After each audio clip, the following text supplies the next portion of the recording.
তো আজকে আমি আরও দুটো টিকিট পেয়ে গেছি। আজকে দেখতে পাচ্ছ একদম লাইন নেই, পেছনে একদম লাইন নেই, ফাঁকা। আর অনেকে বলছিল যে মাঠে গিয়ে অনলাইনে টিকিট পাওয়া যাবে না, মানে অফলাইনে টিকিট পাওয়া যাবে না, বাট অফলাইনে অ্যাভেলেবেল টিকিট আছে। মাঠের এখানে আছে, মহামেডামের কাছে দিচ্ছে, এখন ইডেনের কাছে দিচ্ছে না, একদম ফাঁকা।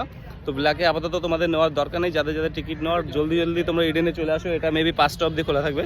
আর প্রচুর টিকিট আছে এখনও, 800, 1300, 2000 আর 2500 সব টিকিটগুলো এখানে আছে। তো আমি দেখো আজকে এসে নিয়ে নিচ্ছি। আমি জাস্ট এসে 10 মিনিটও আমাকে লাইনে দাঁড়াতে হয়নি। এর আগে আমি প্রথম দিন লাইনে দাঁড়িয়েছিলাম, একটা পেয়েছিলাম, যে ভিডিওটা তোমরা দেখেছিলে সেটাতে আমি 9:30টায় লাইনে দাঁড়িয়ে আমি প্রায় 1:30টায় পেয়েছিলাম। কিন্তু আজকে এসে জাস্ট আমি 3 জনের পিছিয়ে থেকে 10 মিনিটও লাগেনি টিকিট পেয়ে গেলাম। এটা 800-র আরও দুটো আমি টিকিট নিয়ে নিয়েছি, দেখতেই পাচ্ছ। তো যারা যারা টিকিট নেবে চলে আসো বক্স অফিসে, আর তাড়াতাড়ি এসে খেলাটা দেখার মজা নিতে পারো। এখনই তাড়াতাড়ি চলে আসো, দিচ্ছে। আর 22 তারিখে দেবে কি না সেটা আমি একবার যে কোনো একটা বক্স অফিস থেকে জেনে নিচ্ছি, যে 22 তারিখে যারা অনলাইনে কেটেছো তাদের টিকিট দেবে কিনা।